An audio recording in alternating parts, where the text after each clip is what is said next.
I am Sashibhusan Rath, writer and Odisha Bigyan Akademi Awardee from Bhubaneswar, and I have been doing independent thinking and writing over the last 4 decades. I am grateful to the waves for giving me this opportunity to speak on the impact of Vedic wisdom on modern mind. I express my deep gratitude to the office bearers of this international conference and all the technical supporting staff for making this webinar program a grand success. Let me start with my presentation of the paper titled Impact of Vedic Wisdom on Modern Mind. At the very outset, let me remind the audience about a German word, Zeitgeist, which means the time spirit. This is the drift of the thought and feeling in a period of history. This time spirit, for good or bad, influences the future of mankind in a far-reaching way. Needless to say that today this zeitgeist is dominated by scientific temper. Scientific temper has just not come in just suddenly. It has come to this position in a very hard way after 400 years against dogmas and superstitions. Well, we have to remember the fact that this science has been instrumental in producing guns, bombs, and missiles, indicating its declining integrity today. It happens because we do not keep in mind that it is the man who has forced out of science this destructive power. Science itself, per se, cannot be destructive. It is basically an inquiry to find out truth. It is one-pointed pursuance of truth. Power of science is not in what it has achieved through discoveries and inventions, but how it has achieved. And we must remember that this how part is a wonderful saga for the scientific community also, like the rishis or the sages, because they have also dedicated their time, they have sacrificed their life and the thinking process and concentrated absorption in the search of the process of finding truth. This entitles the true scientist, an undistracted seeker after knowledge, the respect due to a sage. So we keep the sage and the scientist on the same pedestal. Now, to come to the main topic, I must give an overview of the Vedas. And here, I am deeply influenced by T.V. Kapali Sastri, who lived during 1886 to 1953, who dived deep into the Vedic ocean to describe the salient features. Because he gave a scientific dimension about the overview of the Vedas, because by different inquisitive writers, they have given different pictures. There are certain variations, but I have been sticking to the thoughts and the analysis of T.V. Kapali Sastri. Actually, Vedas refer to knowledge, and we all know that nobody ever creates knowledge. Does anybody know that when knowledge was created by anybody? No, because it comes to the human mind during the course of evolution as its own natural output. It's an own natural outcome. So, in other words, the past, the present, the future knowledge all exist in all of us. We discover it, and that's all. So Vedas comprise of knowledge in the form of mammoth Sanskrit text. And Vedas are only a revelation. It is only discovered. It is not written in the early stages. It was something that was covered, and the human mind attempted to uncover it. Subsequently, the Vedas were expressed in the Sanskrit textual form. There is a popular saying that Ananto Vai Vedaha, the Vedas are indeed infinite. Vedas clearly refer to the traditions and not to the books or the texts. So we can say briefly that Vedas are the refined knowledge of mankind. As per the Matsya Puranas and Vishnu Puranas, the mention has been made that there was only one Veda, Eko Vedaha. But subsequently, Krishna Dvipayana Vyasa divided the single oral book that was known as Veda into 4 overlapping books of mantras with the names Rig Veda Samhita, Jajur Veda Samhita, Sham Veda Mantra Samhita, and Atharva Veda Mantra Samhita.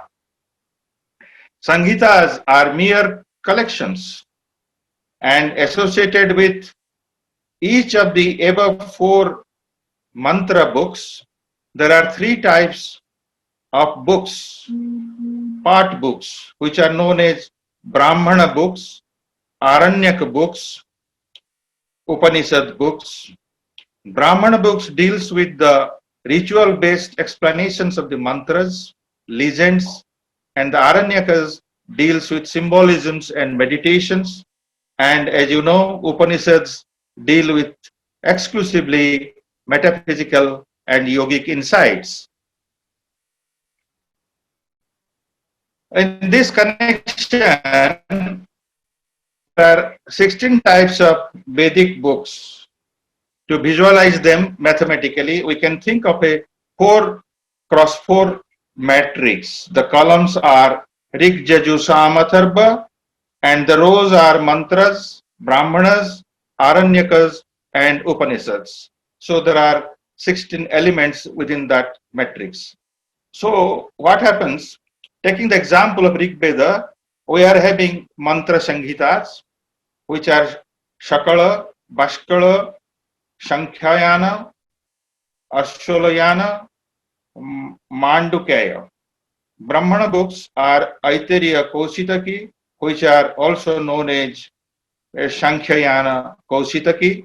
Aranyaka books are Aitariya and also Shankhyayana Kaushitaki. Upanishad books are Aitariya and Kaushitaki, which are known as Brahmana Upanishad plus 8 Upanishads. Similarly, we are having these classifications for Yajurveda and Shamveda and Atharva Vedas. And Yajurvedas are having two major recensions known as Krishna Yajurveda and Shukla Yajurveda. And most of the Upanishads are from these Vedas. And Vedangas are also there, where there are 6 works needed, especially in the ritual-based study of Veda, like Sikhyas, Vyakaranas, Chandas, Niruktas, Jyotishas, and Kalpas. So in detail, many authors have gone through and analyzed for the readers, namely B.S.N. Prasad and M.N. Jagdish from Karnataka, written in Kannada, translated by Shri Lakshmikant Hegde in 2018. There they have tried to summarize the thoughts of T.B. Kapali Sastri in a very graphic form. The name of the book is Indian Religious Literature Categorized. Well, the ensemble is like this, that most of the Upanishads and were reviewed, and respective bhashyas were given by Adi Sankaracharya. But out of 108 Upanishads, he chose 10 as the principal Upanishads. And he gave the bhashyas for them. But interestingly, Ramanuja have not written any bhashyas. They have written bhashyas on Brahma Sutras and Vedantas. It is noted that Ramanuja did not comment directly on Upanishads. Rather, his grand disciple, whose name is Ranga Ramanuja, he tried to give interpretations of Upanishads. And unlike many countries, I must say that India lives and keeps the continuity of our inner mind and soul even today. It has assimilated the ancient wisdom, culminating in tolerance, non-violence, hospitality, and resilience. And like a body which is having our human body, which is having a body with muscles, bones, and other stuff, and there is a mind and a soul, we are having the state or a country which is also having a body, a mind, and a soul. That is what the Indian nation is. The details of governance and politics constitute the body of the nation. All forms of creative self-expressions constitute the mind of the nation, what we call Ayudha. And the ideals of dharma, the laws of nature and philosophy constitute the soul of our nation, that is India. Coming to the word Ayudha, typically I have chosen this word Ayudha to create, to ignite the mind of the audience, especially the younger generation, to take interest in some of the powerful words that is used in Indian philosophy, in Indian scriptures, and Indian thoughts.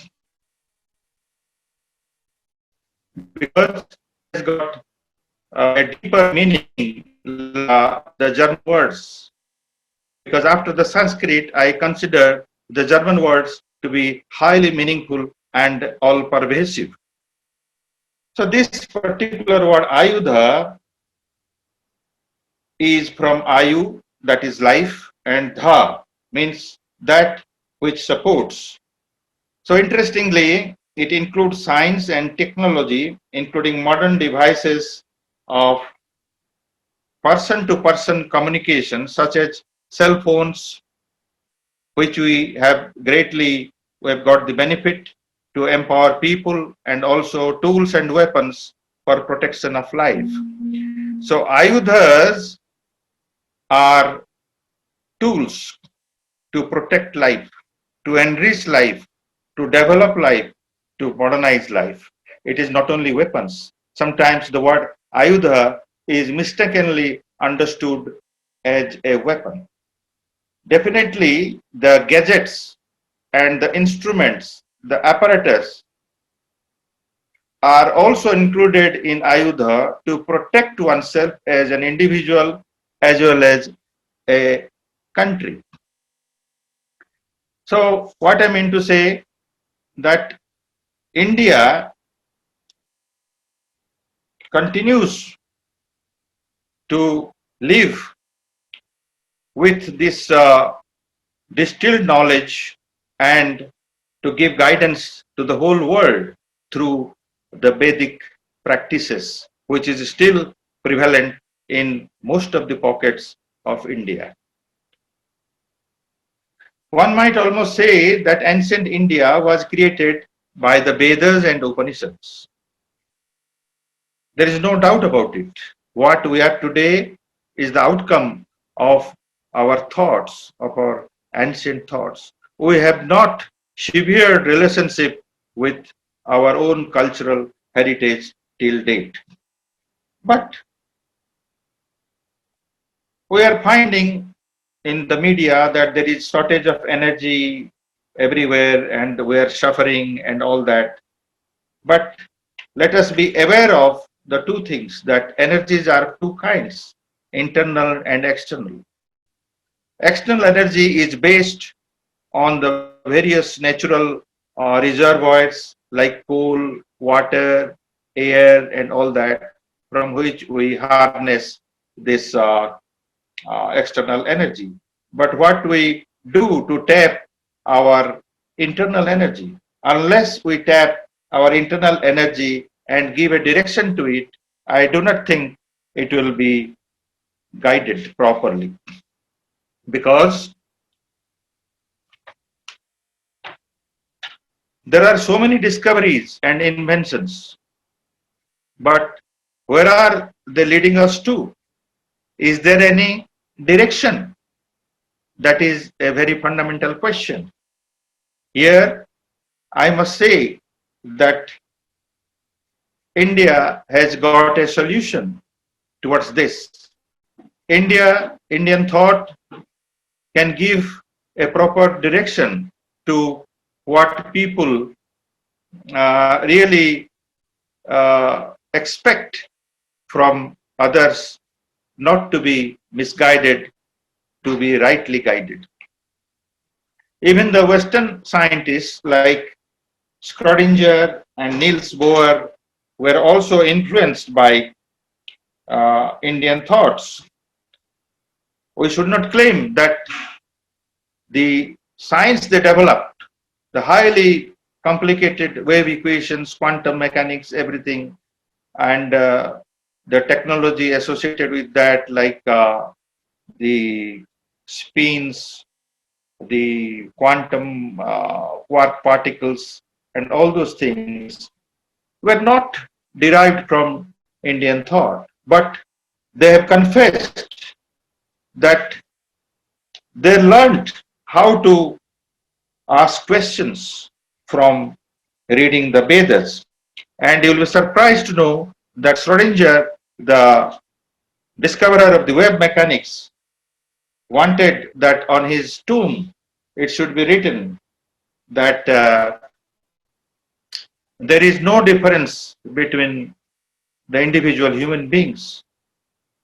Absolutely, there is no difference, and the human beings continue to exist. So, by departure of one human being, Nothing departs, everything remains. So, this particular thing has been engraved on his tomb.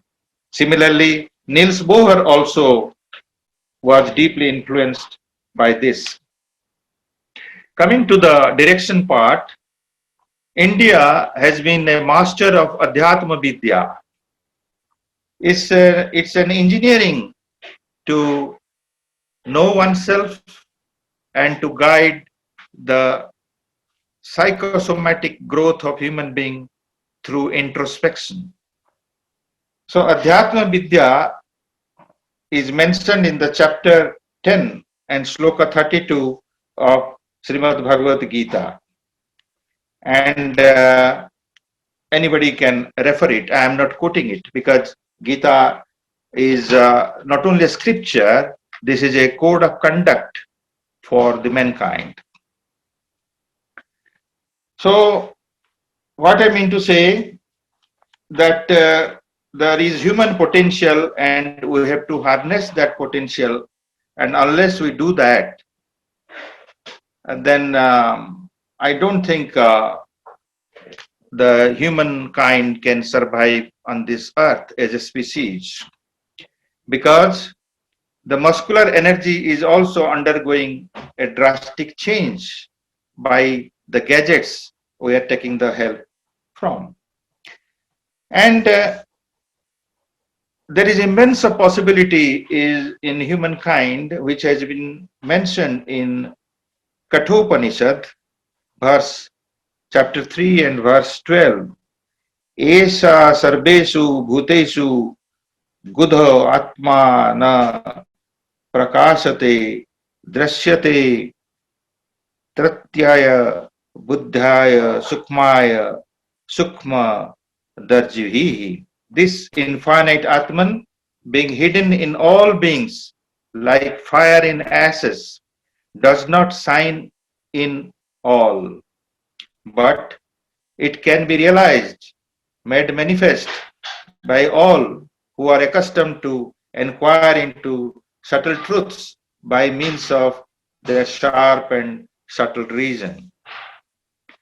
Chandogya Upanishad mentions therefore in chapter 6, 8 section and 7th sloka that we must tattvam asi, thou art. There is no difference between myself and the other, the rest of the universe. I am the universe. So we need not go to the Himalayan retreats or any ashramas, but try to concentrate to find out oneself. Know thyself has been the biggest challenge since time immemorial. It has been stressed that today the intelligent quotient or the emotional quotient is no longer that important than spiritual quotient. So the scientists and management experts are now focusing on spiritual quotient to find out what is the spiritual awareness of the human being. Based on that, how capable he is to guide others, to guide himself, and to guide as a mentor for others. So, Uttishta Jagrata Prapya Varan Nibodhata Kusraya Dhara Nishita Duratyaya Durgama Pathastat Kabayo Padanti. Meaning thereby, arise, awake, enlighten yourself by approaching the great ones.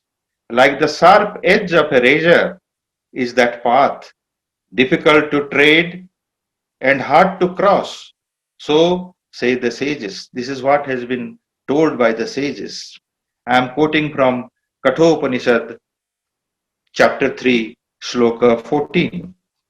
Therefore, chareveti, chareveti. Let us go on and on and on. Let us not stop in our pursuance of discovering truth, because our mind has evolved from Descartes' time, where the guiding principle was cogito ergo sum, means I think, therefore I am. Thinking was primary and existence was coming next. Whereas, as per Indian Adhyatma Vidya, it is as per Vedas, sum ergo cogito, means I am, therefore I think. I exist. I am is more important than my thinking. That comes before that. Therefore, now there is a necessity of enlarging the scope of science to make it integral, more integral, and suitable for survival of the rare species called human beings on earth. And science can get enrichment. The Western science can get enrichment from the ancient Occidental Indian thoughts. Thank you very much. And for this, I have referred the works of Ramakrishna Mission and the Aurobindo Ashram books, and also the Sakshi Prakashan of the Bangalore. Finally, I again thank the Waves organizers for this presentation and giving me this opportunity to present myself and to share some of my thoughts with the august audience, those who are attending this conference. I express my deep gratitude and I wish the program a grand success. Thank you.